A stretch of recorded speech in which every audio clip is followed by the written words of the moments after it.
All right, so we're off. Both players keep 7 and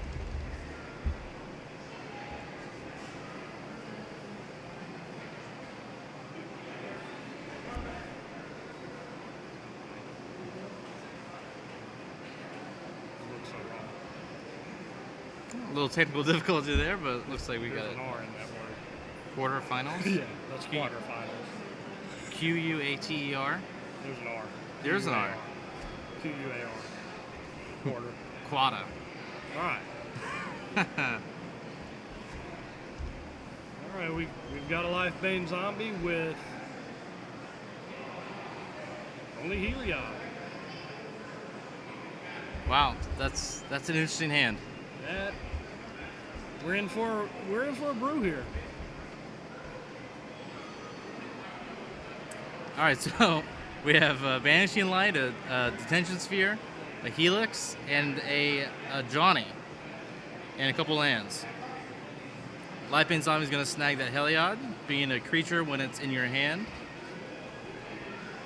And Looks like an Afara was drawn for the turn. Yeah. Brandon drew an Afara. You got to think he's going to fire off one of these removal spells. Yeah, you just got to go ahead and Detention Sphere or Banishing Light. Yeah. The Lifebane Zombie. Yeah, keeps tempo. Keeps tempo neutral.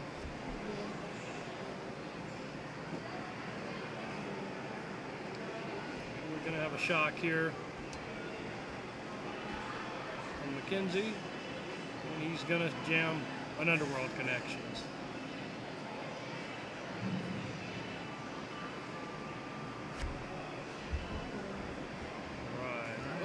Paying 2 on both sides. 4 mana is going to get us an Afara into play.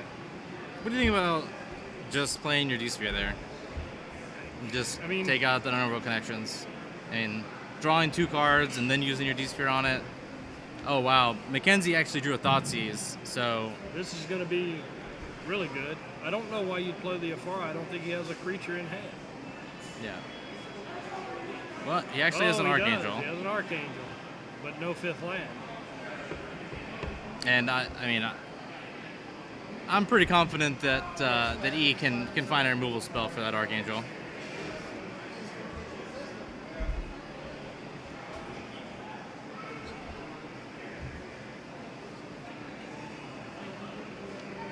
All right, so E predictably takes the Detention Sphere. If he has a land, he can set up another Underworld Connections and just really start going to town. Fan another life here, get him another card. Buxton does have 25 lands in his deck, including 1 Mutavault and a Nykthos. Nykthos. That's not something you always see in 3-color decks. All right. But it looks like Buxton's deck is probably good, base white. There's our 1-of Mutavault. Archangel Athum. It's going to trigger an Afara draw. Is that a second Afara he just drew?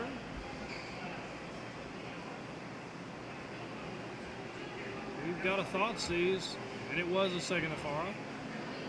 this deck is all over the place. Got some Magic the Gathering cards. Takes the Lightning Helix. Does he have a removal spell for that Archangel?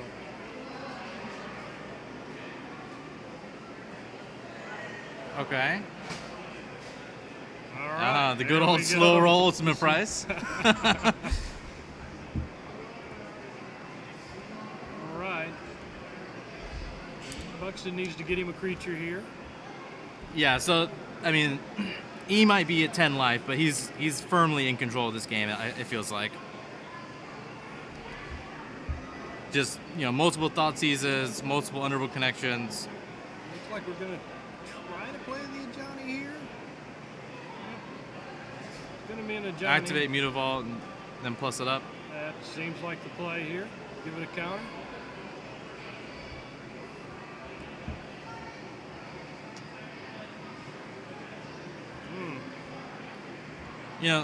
Are we thinking about giving it flying and double strike here? I mean, The difference between 7 and 6 life. I agree, but it seems to be really thinking hard about it here. I mean, if he goes to 6 life, you got to figure he's going to draw him a... Okay. All right, there we go. Yeah. Just gives it a counter. I think that was definitely the right thing to do. And it's going to send E down to 7 life here. He does have 2 Boros Charms left in his deck. We have Boros Charm.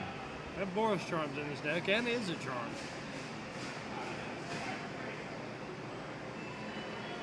Well, we've skipped the turn. He's going to go to 6 here. Like staring down lethal.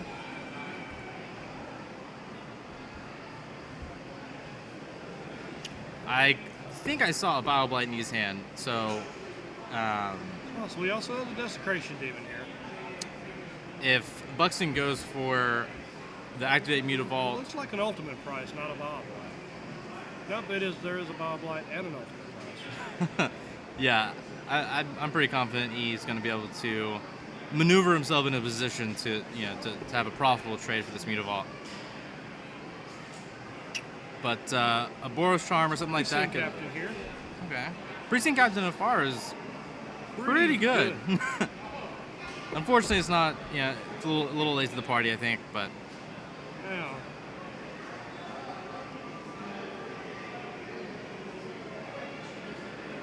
oh no. Oh yeah. Oh, we no. just played right into that Bile Blight. If E sees it, I know E fairly well. He's a pretty good player. I can't believe he's going to miss this, but I'm sure he's going to let him sack that Precinct Captain to tap the demon, and then well, the E's going to get you.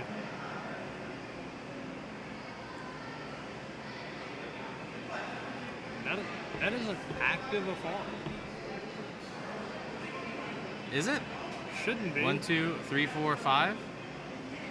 Oh, we've got 6, 7 on the Ajani. Oh, I didn't see the Adani on there. No. It's actually not an active.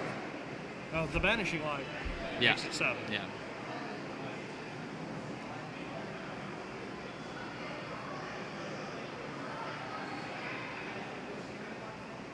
All right. As far as a 6/6? 6/5.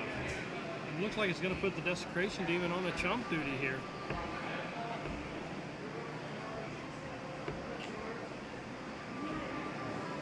Well, what he could do is we could Bile Blight the Precinct Captain and turn off Afara and then trade with the Mutavault.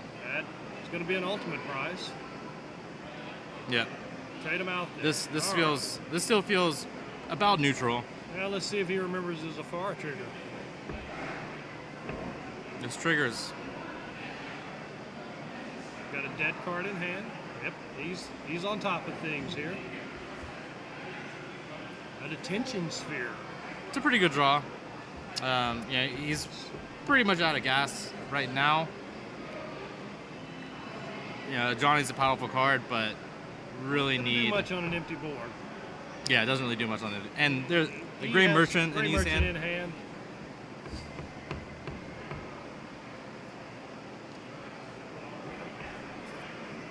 He's trying to figure out whether he wants to draw a card here. Looks like he's going to. Yeah, why not? He's gonna go down to Flame of 5. Thoughtseize. Well, probably gonna be time to jam that Gray Merchant. No. No, just gonna attack. Take out Actually, the Ajani. I actually like that play. That's and a reasonable line. that just shows that Magic really is a skill game. Both of us sitting here, and I didn't really consider that as an option. I didn't get to see what we drew there. He's gonna go to 4.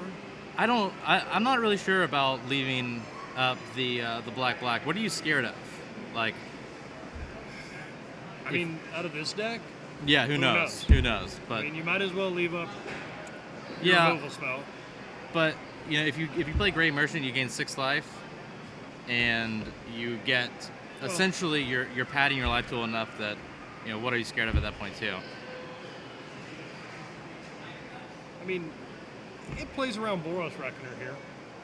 Boros Wrecking around a 1-drop would turn Afara back on. That's true. All right. We're at 4. But Mono Black's used to being at a low life total. Most of this damage has been self-inflicted.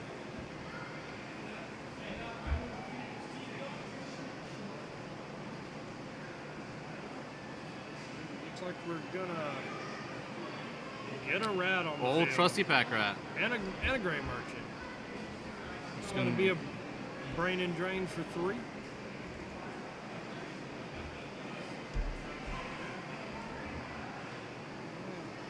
Can't see what we drew there. It looked like a Soldier of the Pantheon.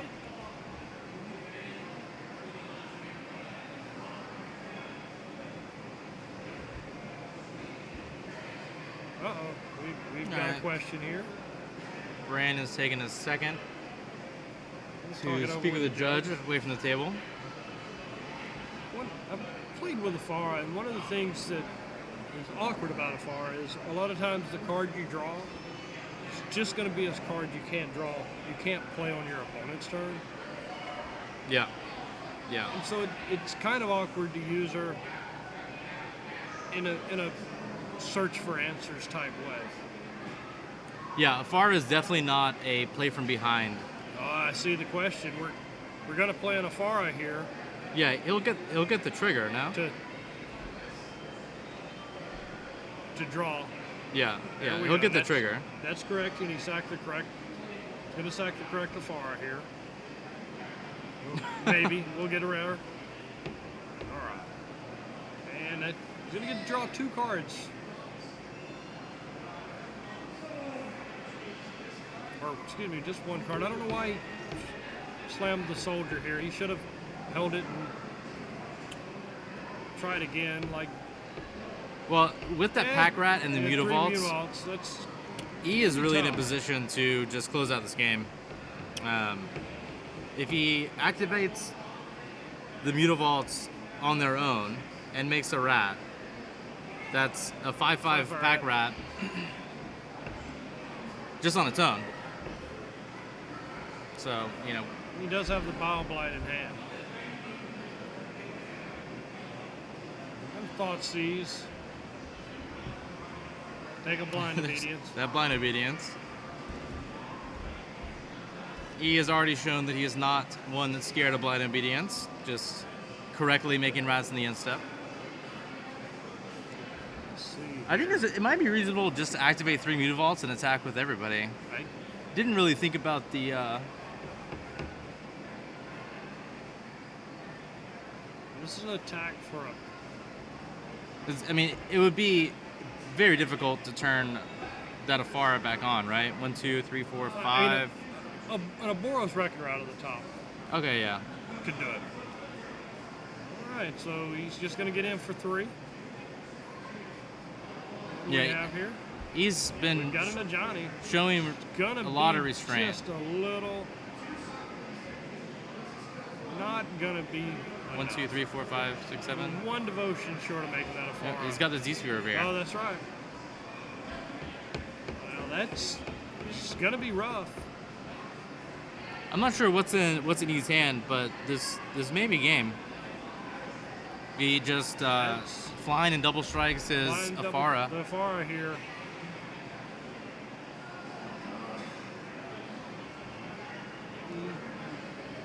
Really debating on what he's going to do here.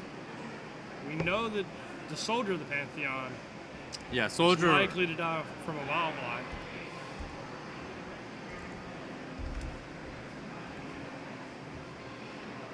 Not sure Okay, what happened we're there. going to jump the Afara, it looks like. Oh wow, E has Hero's Downfall. And the good old Game 1 handshake. Don't see it often, but it's always pleasant. I think what happened was He E- let him E- jump the Afara, yeah, and then with the Afara in the red zone, kills the Ajani, which shuts down the Devotion. Devotion's a really tough thing to keep intact versus a mono black deck. yeah, yeah. Now, So E wins game 1.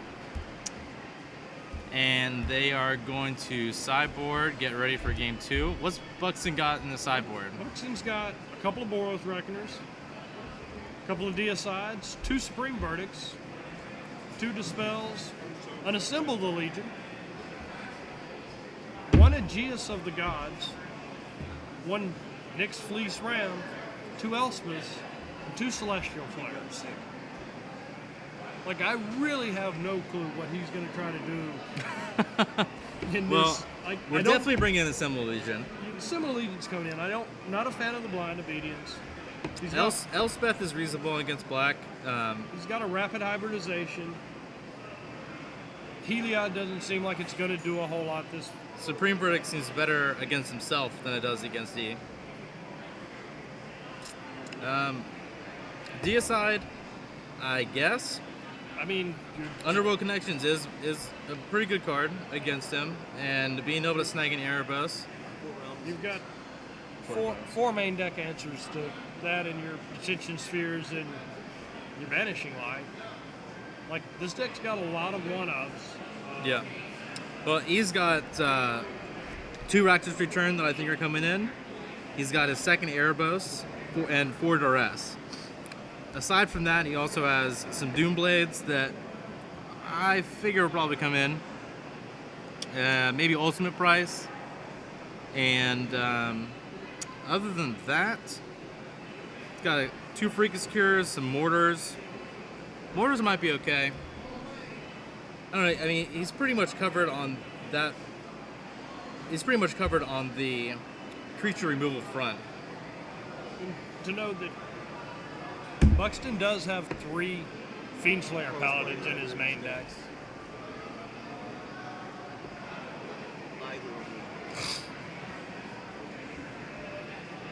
What are we boarding out as E? Duress seems good. Not better than Thoughtseize though. Ultimate Price can probably come out, I guess. I mean, did you see any real reason to bring in Duresses? Or we didn't see a lot of spells. Well, Detention Sphere is a problem if you have Pack Rat in your deck. And, you know, this kind of a deck, you have to assume is going to have some spells to apply Reach. And there's no reason to think that, you know, Buxton is just playing, like, you know, a straight aggro deck. I would probably put him on having Sphinx Revelation in his deck if I was he. It's not terribly unreasonable, but he actually doesn't have any. Like I said, a lot of the spells that Mckenzie saw in game 1 were just singletons in Buxton's deck, so... Yeah, I mean, it's definitely an interesting brew, but, you know, got him up here to the quarterfinals, so maybe something just not on the radar. One of these advantages that rogue decks have is it's difficult to sideboard against them because you don't know what all they have. Yeah, you know, we saw that earlier with the black-white heroic deck and people not knowing how to sideboard against that correctly. Just whenever people are playing things that, you know, aren't on, you know, the major websites, people aren't talking about it from day to day. You know, if you don't get a sideboard strategy written out to you, a lot of people just, you know, they don't know what to do. Nope. Do you think you'd bring in your 2 Elspeths here and just really try to overtax the Hero's Downfalls? Well, Elspeth, as my good friend Logan Mize would say, is the Widowmaker. So I want to have Elspeth in my deck if I only have 2 planes. If you're saying there's a chance that I can cast Elspeth, I probably want to be casting Elspeth. I would agree. It's good at stabilizing the Pack Rat board. It's good at stabilizing a Demon board. It's got to be better than a Johnny in this matchup. Oh yeah, definitely better than a Johnny. And you know what I say about Elspeth. And we see 3/1/1s like for 6 mana. He's not going to bring the Elspeths in. They're still in his board. Up, maybe. Nope. Looks like he left the Elspeths in the board. All right. Well, you know, I think that's a mistake. Uh, I mean, like, on a more me being real, actually serious now. I think that's a mistake. We've got a nice little surprise. Ben Danner back in the booth with us as well. Had to drop. Yeah, unfortunately had to drop from the event at 4-1 to go to work, but great news, got off early, and he's back with us. Yep. All right, so we're going to resolve our mulligans here, and I assume Buxton's going to be on the play. It's like Looking at a hand of all spells. Perfect. And Mckenzie, perfect hand, of course. a couple of lands. Lands, Thoughtseize, Grey Merchant, Honorable Connection, snap it off. Looks like the run goods continue for Mr. Seems Mckenzie. good. Buxton's deck's not going to cooperate with him here. What I'm really interested in seeing if Mckenzie does the patented thumbs down. Are we going to start? At what point do we start pointing at our life pad here, hoping our mellow? Oh, you got to fire it off immediately. You got to immediately start firing You it want off. to go ahead and start tapping the 5 now? Oh, as soon as I can. I want, if they're going to 6, I'm rooting for 5. We've got our deck situated now. Back to the malls. Kenzie's gonna play it straight here. No, I it don't know. Looks like we got some results already from another bracket. unfortunately Did you win? Unfortunately, Jeff Circus playing that sweet black-white heroic deck is out in the quarterfinals, losing to I had a good match. Trevor Morgan. Trevor Morgan on Mono I Black. had a good matchup against every single one of these guys. So if you like brews, you got to be pulling for Brandon Buxton here. All right, Buxton on 6.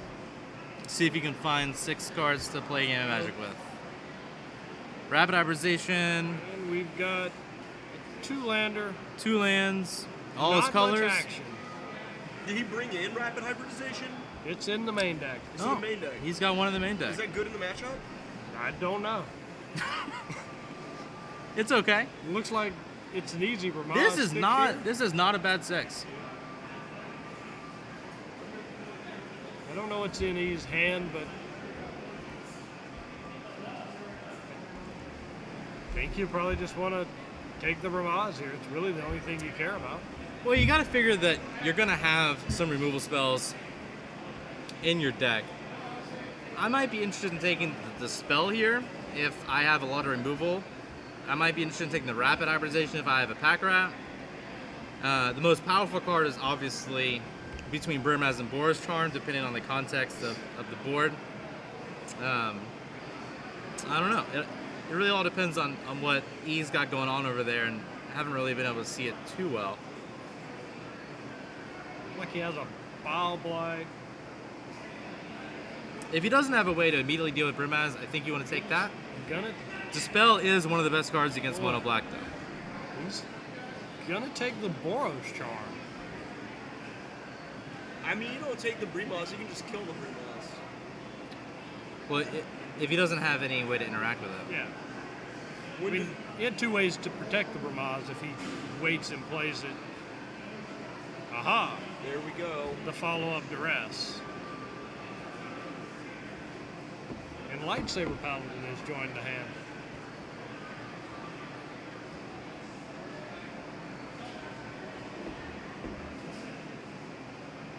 So, yeah, Now you just clearly take the take the spell here.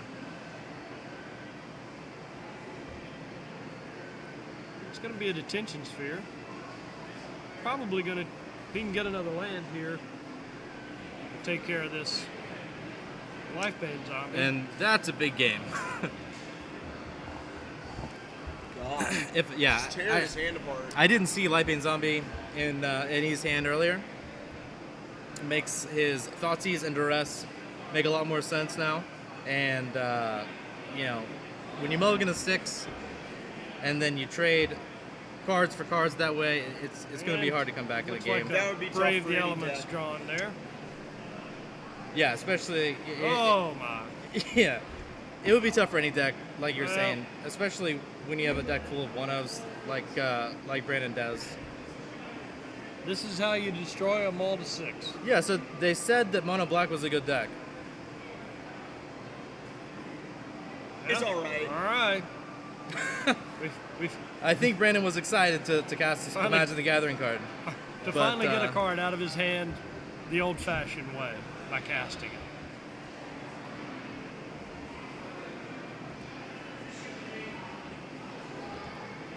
I think mono black's overrated. All right, I'm gonna just serve with a couple of mutavolts here. Put Buxton to 13. Scryan kept it on top.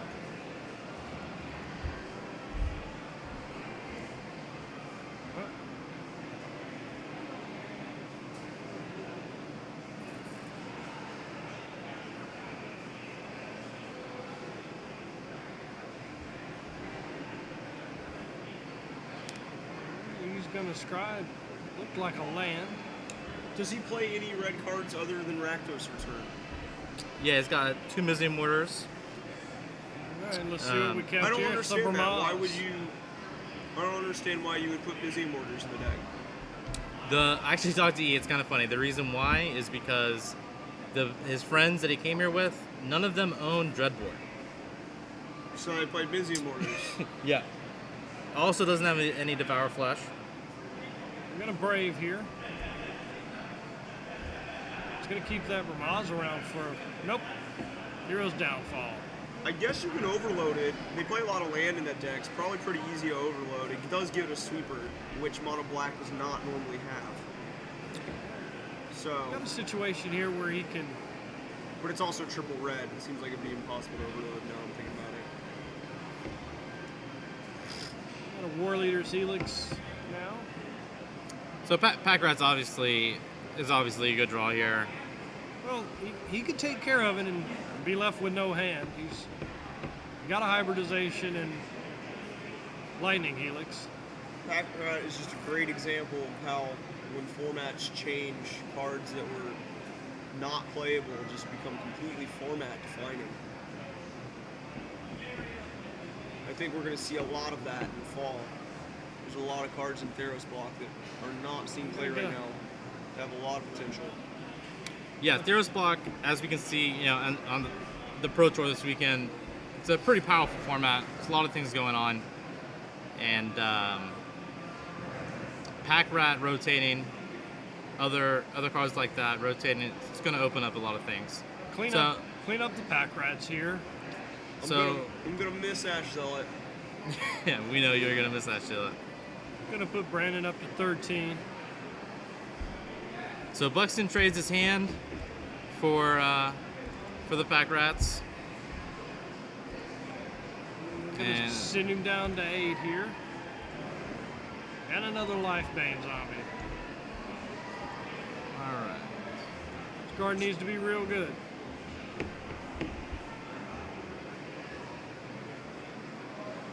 Well, It looks like Mutavault's going to be chump blocking for a turn, but not sure that's going to be enough. That's one card I will not miss, really, when Mutavault leaves. I'm tired of playing that card and playing around it. Mutavault? It's a little format warping. Just a Yeah. little. all right, Especially we've got an Izzet Charm here, which can take care of the Lifebane zombie. Or you could just Careful Study. I ain't getting rid of the Lifebane zombies. Careful Study, Miltil, you never know. Still not willing to trade. Gonna go to 5. Careful Study. Discard Phantom Neshoba. Gonna put him to 3. Reanimate.